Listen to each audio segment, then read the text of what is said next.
Et l'on continue un tour de piste des différentes listes aux élections européennes. Un tour de piste débuté la semaine dernière. Nous sommes en compagnie de Thierry Mariani. Bonjour. Bonjour. Vous êtes sur la liste du Rassemblement national. Nous sommes ensemble jusqu'à 8 heures en vertu des temps calculés précisément par le CSA. Et je suis en compagnie de mon camarade Frédéric Seyss que je salue. Bonjour à tous. Frédéric. Thierry Mariani, quelle Europe voulez-vous ?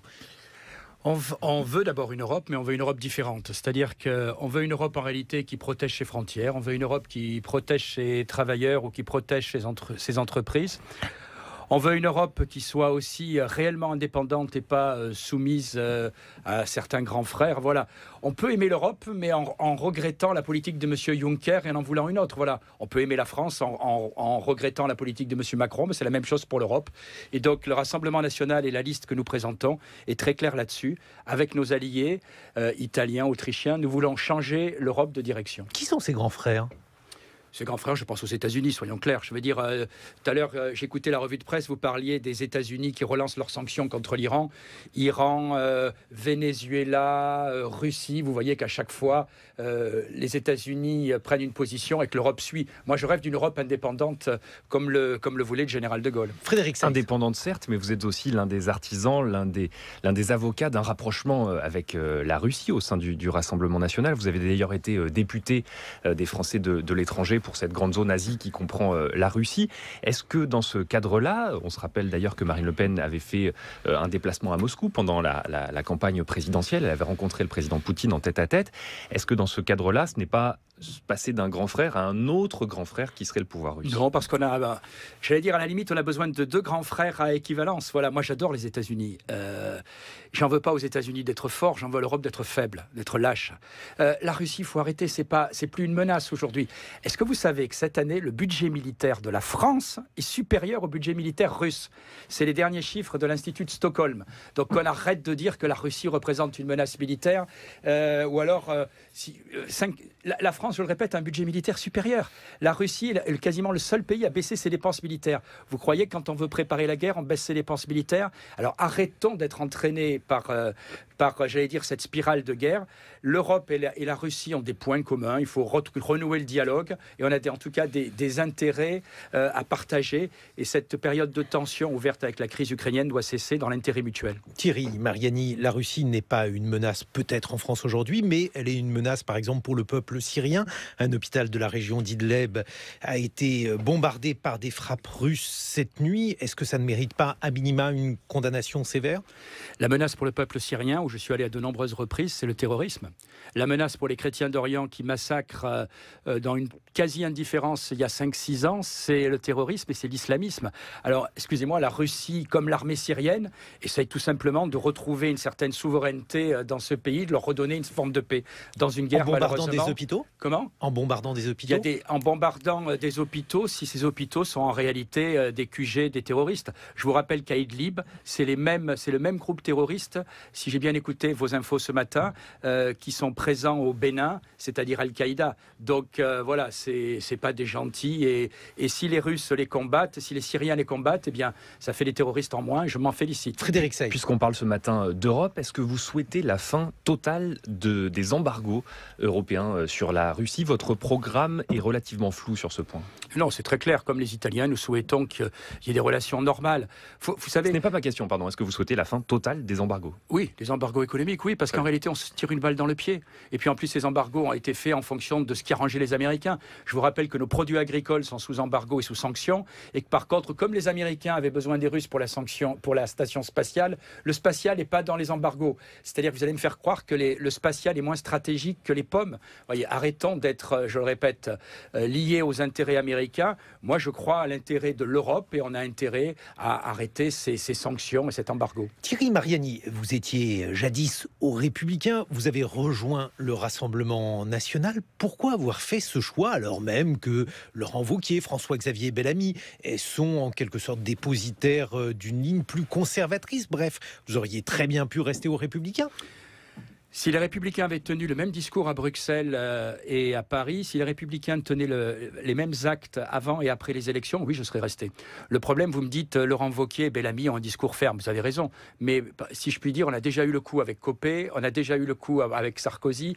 Voilà, les discours fermes avant les élections pour ensuite avoir des discours des actes totalement différents après, je crois qu'on a donné. Moi, ce que je reproche à la droite française, c'est justement cette incohérence. Et quand vous regardez les votes à Bruxelles, eh bien, très souvent, on a des votes dans un sens, des propos dans un sens à Paris et des votes dans un autre sens à Bruxelles. Le meilleur exemple, regardez par exemple sur ce qui s'est passé avec Orban. En septembre dernier, Laurent Wauquiez reçoit Orban, lui explique qu'on soutient ce que fait la Hongrie, on soutient votre politique. Et puis, à Bruxelles, seuls sur 20 députés issus des Républicains, 3 seulement votent contre ces sanctions. Même s'il faut préciser que François-Xavier Bellamy, lui, souhaite que Orban reste dans le groupe du Parti populaire européen après les élections européennes. Oui, mais quel sera le poids de M. Bellamy demain après les élections? Très franchement, dans le dernier débat, quand François Bayrou dit aujourd'hui les Républicains sont soumis à la CDU allemande, je crois que c'est hélas la réalité. Il faut en tout cas préciser cette position. Vous parliez de fermeté à l'instant. Dans votre projet pour les européennes, il y a aussi des éléments qui ne sont pas vraiment du ressort des députés européens. C'est assez étonnant, ni même d'ailleurs des institutions européennes. Vous proposez par exemple de fermer les mosquées radicales, c'est page 11. Mais quel rapport avec la choucroute ?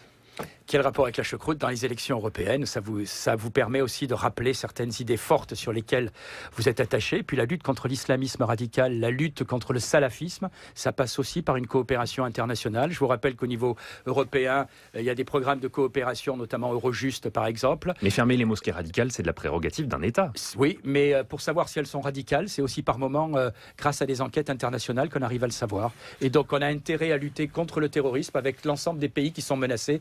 Aujourd'hui, le terrorisme, il frappe aussi bien à Berlin qu'en France ou qu'ailleurs.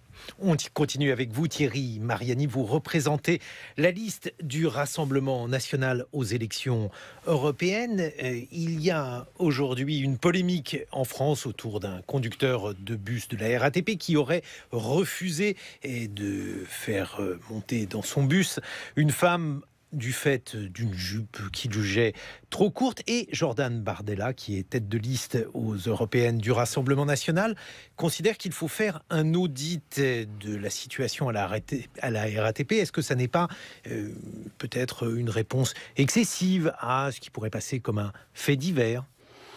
C'est un fait divers qui a tendance à se répéter. Je vous rappelle qu'à plusieurs reprises, on a eu des incidents avec des employés de la RATP ou d'autres sociétés publiques qui, pour des raisons religieuses, refusent de faire telle ou telle chose. Quand on est dans un service public, on sert les hommes et les femmes, on sert qu'elles soient en jupe courte ou en jupe longue. Voilà. Et donc, ce genre d'attitude. Voilà. Personne, évidemment, mais ce genre d'attitude. Mais est-ce que ça n'est pas une manière de faire monter la pression? Non, parce que c'est une réalité aujourd'hui dans le service public hospitalier aussi, par exemple. On voit que ce genre de petit incident qui peut sembler insignifiant se multiplie. Et je pense qu'on a vraiment besoin de remettre les choses clairement sur la table. Quand on rentre dans le service public, quelle que soit sa religion, on a des obligations. Allez, le service public continue avec vous, Frédéric Seyss. De combien voulez-vous diminuer la contribution nette de la France au budget européen ?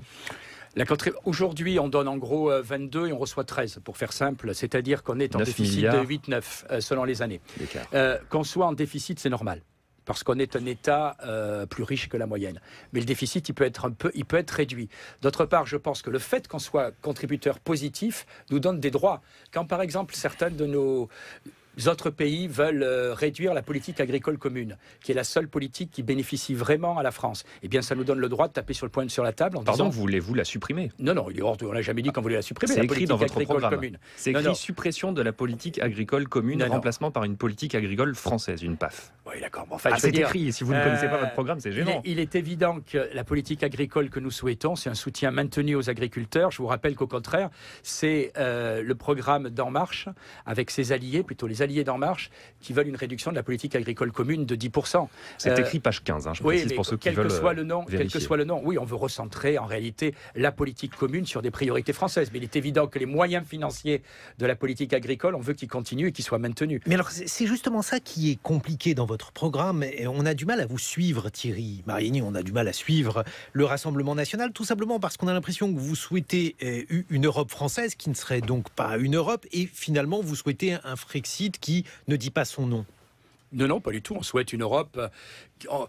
On souhaite une Europe. On a presque envie, j'allais dire, de revenir un peu à ce qu'était l'origine de l'Europe. Je vous rappelle que quand on était au tout début de la construction européenne avec 6 États, la souveraineté était beaucoup mieux respectée. On avait des priorités nationales qui pouvaient être défendues. Là aujourd'hui, à 28, ça peut pas marcher. Non.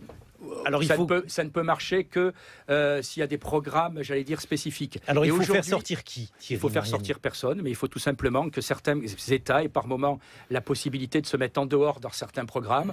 On reprend toujours l'exemple de l'Airbus. L'Airbus a réussi en dehors de l'Europe, et c'est quelques États qui sont associés. Il y a une décision extrêmement importante qui est passée totalement inaperçue le 30 avril, parce qu'il y avait Gilets jaunes et 1er mai. Je vous rappelle que sur le CETA, c'est-à-dire le traité avec le Canada, désormais, la Cour européenne de justice vient de valider le fait que les multinationales pourraient attaquer les lois des États en passant par une justice arbitrale. Voilà l'exemple de choses sur lesquelles on est totalement opposé et qu'on ne peut pas accepter. Frédéric Seyss. Vous voulez également supprimer dans votre programme l'aide à la Turquie pour la prise en charge des migrants liés à la crise syrienne. Ça représente 1,5 milliard d'euros, cette aide. Si vous l'annulez, est-ce que demain, précisément, les migrants ne viendront pas en Europe, puisque la Turquie les laissera partir, et n'est-ce pas absolument contradictoire avec votre programme qui est de justement empêcher l'arrivée de migrants en Europe? Non, c'est très cohérent. Je veux dire, aujourd'hui, on est l'otage de la Turquie, qui nous tient en réalité et qui nous fait cracher au bassinet pour bloquer les migrants, qu'elle le lâche quand ça l'arrange, et d'ailleurs, elle le lâche ceux qui l'arrangent. Je veux dire, la Turquie aujourd'hui, c'est-à-dire qu'en clair, elle sélectionne, si elle veut nous renvoyer les terroristes, elle nous renvoie les terroristes, pour être très clair. Voilà. Vous accusez Ankara d'envoyer les terroristes J'accuse Ankara d'avoir une vraie politique internationale, et tout à l'heure, on parlait d'Idlib, on sait très bien que justement, on va y revenir. On sait très bien que c'est des terroristes qui sont proches des Turcs. Si les Turcs veulent les exfiltrer et nous les envoyer vers l'Europe, bienvenue au club. Non, la vraie politique en matière de migration, c'est pas de négocier avec la Turquie ceux qui nous envoient ou ceux qui gardent, c'est de bloquer les frontières. Voilà. Deuxièmement, on veut aussi supprimer ces crédits parce que le message est très clair pour nous. Il n'est pas question que la Turquie adhère un jour à l'Union européenne. On a des accords à passer avec eux en matière économique, mais pas une adhésion à l'Union européenne. Et donc, autant arrêter tous ces programmes. Thierry Mariani, votre position par rapport aux Gilets jaunes, de quel côté êtes-vous? Comment voyez-vous la situation? On n'est pas d'un côté, je veux dire, moi je refuse le débat macronien, si je puis dire. Est-ce qu'on est pour les policiers ou pour les Gilets jaunes? D'abord, on est pour l'ordre et contre le caillassage, les cassages et les violences, quelles qu'elles soient, des Gilets jaunes ou par moment, on peut se poser des questions quand on voit certaines vidéos de la police. Voilà, après les Gilets jaunes... Ah oui, vous pensez que la police se livre à des caillassages, ou alors vous faites référence à une vidéo? Je dis qu'il y a des vidéos de violence ou par moment... À ma connaissance, une seule, mais voilà, peut-être y en a-t-il d'autres? Des vidéos de violence, il y en a des dizaines sur Internet. Internet. Non, je ne parle pas des vidéos de violence, je parle des vidéos, une vidéo qui montre un policier jeté... Attendons l'enquête de l'IGPN, on verra. Voilà. Mais ce que je veux dire par là, c'est que les violences sont condamnables des deux côtés, Gilets jaunes en premier, enfin Gilets jaunes ou Black Blocs plutôt en premier. Voilà. Est-ce qu'on est Gilets jaunes ou est-ce qu'on est policier? Gilets jaunes, il y a des revendications de classe, on va dire, françaises, laborieuses, qui ont des petits salaires, qui s'en sortent plus. Et ces revendications-là, on les écoute. Mais j'ai envie de vous dire aussi, j'écoute aussi les policiers. Quand je rencontre des policiers qui m'expliquent que leurs heures supplémentaires ne sont pas payées depuis 1 an ou 2 ans, ou enfin des mois et des mois. Mais dans quelle entreprise française on accepterait ça? L'inspection du travail massacrerait le chef d'entreprise qui ferait comme l'État sur les policiers. Donc il faut que le calme revienne. Et la solution, elle est politique. C'est le président qui la tient. Mais alors, cette solution, parce que jadis, Thierry Mariani, vous apparteniez plutôt aux libéraux parmi les républicains. Et donc, est-ce que, par exemple, ça n'est pas un peu facile de s'offusquer aujourd'hui de la suppression de l'ISF que vous réclamiez hier? J'ai dit qu'à titre personnel, moi j'étais pour la suppression de l'ISF programmée. C'est-à-dire que, qu'est-ce qui a choqué les Gilets jaunes? C'est qu'on commence tout de suite par des cadeaux pour une seule catégorie.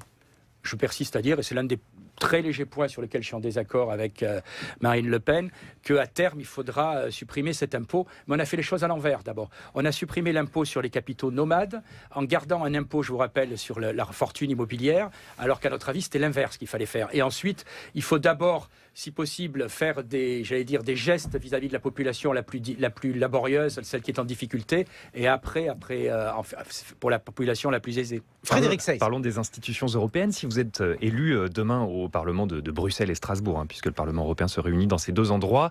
Est-ce que vous souhaitez changer les prérogatives des députés européens qui, je le rappelle, aujourd'hui n'ont pas le pouvoir d'initiative législative? Ils votent des textes proposés par la Commission, ils les amendent, mais ils ne peuvent pas les proposer eux-mêmes. Oui, c'est dans notre programme. Aujourd'hui, le Parlement européen est un Parlement à moitié paralysé. C'est-à-dire qu'en réalité, le Parlement français, belge ou n'importe lequel, a le pouvoir d'initiative. Les députés français, majorité ou opposition, peuvent présenter des projets de loi. Au Parlement européen, c'est impossible. C'est la Commission qui a le monopole de l'initiative, comme on dit. Et donc nous, on veut que ce monopole de l'initiative soit en réalité partagé avec le Parlement européen. La Commission, c'est uniquement des gens nommés. On est dans un vrai déni démocratique en matière de fonctionnement de l'Union européenne. Un vrai Parlement, c'est un Parlement qui pourrait prendre des initiatives. Donc oui, nous voulons que ces institutions changent. Vous voulez même supprimer la Commission, c'est ça? On veut supprimer la Commission, on veut que ça devienne tout simplement un secrétariat administratif, ce que ça devrait être aujourd'hui. La Commission, de mémoire, c'est à peu près 30 000 employés. 30 000 employés. Avec 34 000 fonctionnaires. 34 000, merci. 34 000, donc j'étais en dessous de la réalité en plus. On veut tout simplement que ce soit des personnes élues qui dirigent. Voilà, il y a un vrai problème démocratique. Il y a besoin d'une expertise tout de même sur des sujets aussi complexes que celle qu'elle gère. Vous ne pouvez pas nier qu'il y a aussi besoin d'experts. Vous avez raison, mais les experts proposent, les élus disposent. Voilà, je veux dire, vous savez, dans les cabinets ministériels, il y a des conseillers qui sont des vrais experts, mais c'est le ministre qui choisit. Moi, je veux tout simplement qu'à un moment, ce soit aussi les parlementaires qui choisissent. Ça s'appelle la démocratie. Autrement, c'est un gouvernement d'experts. Alors justement, sur la politique, Thierry Mariani, en matière de politique économique européenne, quels sont les souhaits du Rassemblement national? Là aussi, on a du mal à voir où est le programme du Rassemblement national. Il s'articule sur deux points clés, mais qu'on peut décliner. D'abord, on veut un juste échange et non plus un libre-échange.